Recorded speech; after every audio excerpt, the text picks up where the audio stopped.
Hi guys, so my name is Erica Jimenez. I will be presenting my cereal box today. And so the front of my cereal box, it's named Resilience Flakes Built Through Generations. And I named my cereal box this because resilience is one of the strongest characteristics in my family. Even though many members of my family experienced trauma and hardship growing up, they continued surviving and supporting future generations. On the front of the cereal box, as you can see, I included a family tree with deep roots. So the roots are down here. These roots symbolize generational trauma, family history, immigration struggles, and difficult life experiences that affected older generations in my family. And so these are terms that I use down here. I also add ethnicity because that's, rooted in us. And then I put branches here. And so these branches symbolize growth, healing, education, and hope for future generations. And so I put different words here on the branches. I also included a cross right here in the center of my tree because Christianity plays a major role in my family identity and relationships. Almost everyone in my family, here, I'll let you guys look at it closer so you guys can see the words. Almost everyone in my family, follows Jesus, and faith has helped many of us overcome addiction, gang involvement, trauma, and hopelessness. I also put, so as you can see, I put faith, identity, and Christianity, and I put it in the center of the tree because even though we were rooted in these things, this really helped with our transformation and our growth to stem into these branches and into, life, which is the green tree. I added the word, let me see. Oh, I did. Here you go. I also put education. I just feel like that's like a big important thing because I am the first person in my family to attend college, start a business, and I'm graduating this semester. And so it represents to me social mobility and breaking generational cycles. So I feel like that's a really important branch. Let's see. I also added raising children. And I put, so the raising children part represents, parenting and caregiving because my family strongly believes in raising children together instead of depending heavily on outside childcare, for example. And so this is the front. And then as you can I put family size, 18 ounces, which I think is like the biggest box of cereal that there is. And so this just represents, I think this is the biggest box, right? Or is there a bigger one? I don't know, but I thought it was the biggest one. So it's just representing like, my big family, basically. Okay, so then we'll go to the top of my cereal box. Oh yeah, as you can see, I added the little flake pictures. This was really hard because I had to draw everything and I feel like a little kid again, but anyways. So now we're gonna go to the top of my box, which is gonna represent my brother, my mom, my dad, myself, my grandma, mostly. And so I'm gonna show you guys right here. Perfect. So this focused mostly on chapter 11, family stress and crisis. This strongly connects to my family because many family members experience trauma, violence, addiction, poverty, abandonment, and emotional hardship, which are all these like terms I used on this side of the image that I drew. And then you can see like dark clouds on the top.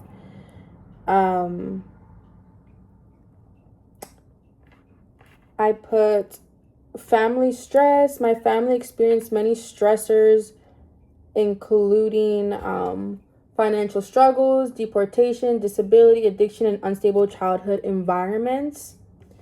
Trauma, so that's another term. Trauma has affected multiple generations in my family. My father's parents were murdered when he was only 5 years old, leaving him without a stable family environment. My grandmother grew up in an orphanage and experienced abandonment from her parents. My brother experienced severe childhood abuse and later struggled with addiction and mental health issues. Another term that's here is substance abuse. Yeah. My brother struggled with drug addiction, which impacted family relationships and emotional stability within the household. Another word that I put, which is actually going to be on both sides, is resilience. Sorry, my thing, I have to hold it.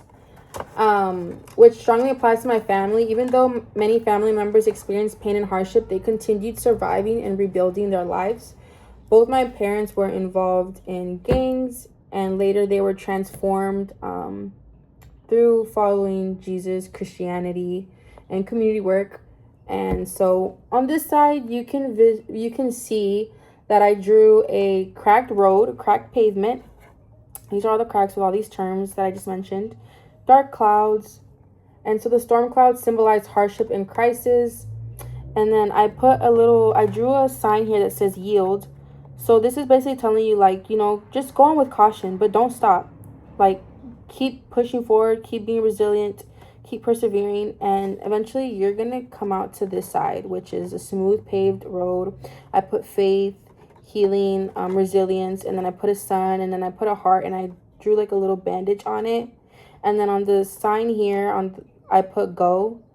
And so as you can see, it shifted from yield to go. And so yeah, this just shows like the transformation of the road once you take it. So this chapter really helped me understand that families can experience serious stress and still remain emotionally connected and supportive. And so we've supported each other through all this, and so we're able to be here now. Thank the Lord. And so that was the top of my cereal box. Now we're gonna go to my right side of my cereal box, and I think this is gonna be like my favorite one, as you guys can see. And so this side basically is going to represent like the women in my family. So me, my mom, my sister, my grandma. And so I focused this one on chapter 10, families and the work they do. This chapter connects strongly to women in my family, especially the woman that I mentioned, right? So one of the terms I put was breadwinner.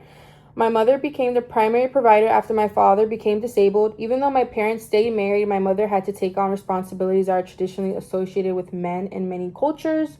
Another term that I used was gender roles. So these are the terms that I put up here, gender roles.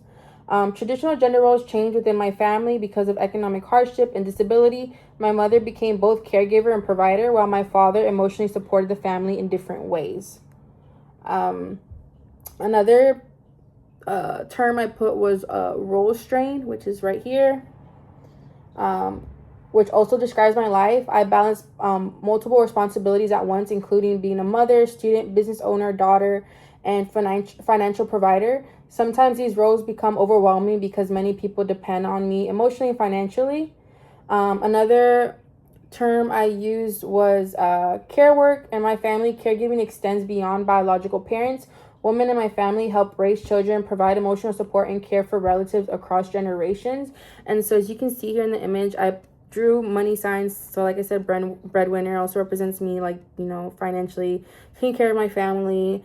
Here I put a graduation cap because this is me, balancing all these roles, going to school, being a mom. I drew me here with Nehemiah, my son. I drew here a broom with a dustpan. Like, as women, we still have to take on the roles of, being the housekeeper, the caregiver, holding down the whole household, which is why I, drew the house, being the breadwinner. And so all these things, we do as women, and this just shows us how strong that we women really are. And then I also created a little nutrition label. And I labeled it family responsibility facts. So based on like the woman. And so I put here, as you can see, caregiving 200%, sacrifice 150%, emotional label 300%, and resilience 100%. And so, this just shows you how women in my family carry major emotional and financial roles. And so this chapter also helped me recognize how unpaid labor, caregiving, and emotional support are essential forms of family work that often go unnoticed. And now the other side, the left side of my cereal box, is gonna be, it's basically a topic on raising children. I labeled it, It Takes a Village. This kind of has to do with chapter 9 in our text. So an important vocabulary used was socialization, which refers to how children learn values, behaviors, beliefs, and social expectations from family and society. My son learns by observing me and other family members every day. Another term is role modeling. Since my son copies everything I do and say, I try to model positive behaviors, responsibility, faith, and emotional stability. Another term was extended family. Also strongly applies to my family structure. My son is not raised by only me, like one person. My mom, my sister, my niece, and my nephews, we all like help to support and care for him. Another word is kinship. So these are like the words that are in blue. Kinship. My family strongly values family, loyalty, emotional closeness, and interdependence. We believe children should be surrounded by family support whenever possible. I also included parenting style. I would describe my parenting style as nurturing and involved. I want my son to feel emotionally supported while also learning discipline, responsibility, and faith. So on this side, I drew a maze. So this is a maze that you have to do. And the main character of the maze is Nehemiah, which is my son. So you see a little boy here, and there's 3 different routes. There's the orange route, which leads you to the finish. Oh, sorry, the red. The red route, which leads you to the finish. The orange one, which obviously doesn't lead you that way. And then the green one, which doesn't lead you that way. And so on the route that Nehemiah is taking, I put words such as faith, education, love, and support. Because these are all the routes that I would want him to take and he is taking. And for example, like on the green route, I put trauma. So those are routes that he's not going down. And I thank God that I was able to break generational curses. And I'm grateful my mom was able to break generational curses so he doesn't have to go through it. And so, yeah, this is just a maze that, you could follow on the cereal box.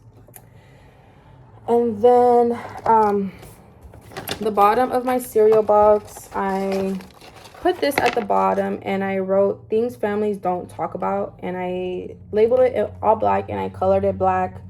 And I put it at the bottom, and this refers to like communication, conflict, and power in relationships.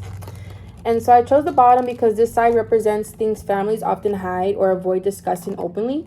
One important term I use is conflict. My family experienced conflict caused by trauma, emotional pain, addiction, and unhealthy communication patterns. Another term is power. Different family members. Here you go. Different family members held power in different ways. For example, my grandmother often controlled relationships through strict rules and emotional distance. Emotional distance also describes some relationships in my family. My grandmother struggled with affection and emotional closeness because of her own painful childhood experiences. And another term that I wrote was dysfunction. So dysfunction does not mean a family has no love. It means unhealthy patterns develop because of unresolved trauma and stress. And so I really want to emphasize on that because I really think that's like important to know. And so I used the dark color to obviously represent like darkness, and I put it at the bottom of the box because these are things that families usually try to hide, and so that's kind of the representation of why I put it at the bottom of my cereal box. And then now, and this side represents my grandma, like I mentioned, my dad, my mom, and my brother, because they all went through a lot of these things. And finally, the back here is going to be the back of the box. And so, let's see. I put that, let me see. This is,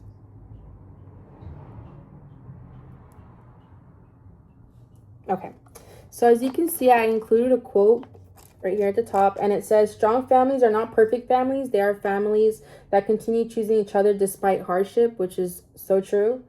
I also created a fake ingredients list here, which I put 3 cups of resilience, 2 gallons of faith, 1 spoonful of sacrifice, generations of perseverance, and endless love.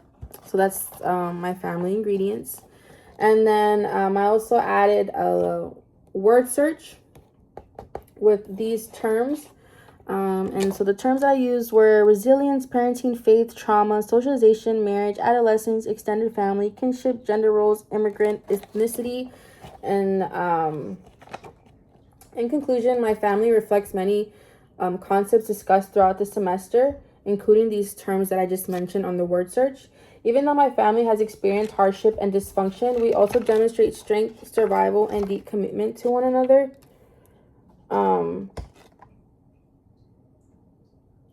Also, chapter 15, which is kind of where I was talking about for this side, it connects to my family because despite everything we experienced, we continue trying to grow and heal and build healthier futures. A thing that this class taught me is that families are shaped by both personal choices and larger social factors, such as poverty, immigration, trauma, religion, gender expectation, and social class. And it helped me better understand why we behave the way that we do and how it affects our future generations. But it also made me realize that even though mistakes were made, they survived extremely difficult circumstances and still work to provide for future generations. And even though these things happen, generational curses have been broken and they continue to be broken. And I am so thankful. And I love my family, and we're always there for each other no matter what. We're all full of love, like, no matter what. I'm telling you, like, this family, no matter what, we are always going to be there for each other and love each other. And so, yeah, this is my cereal box. Thank you.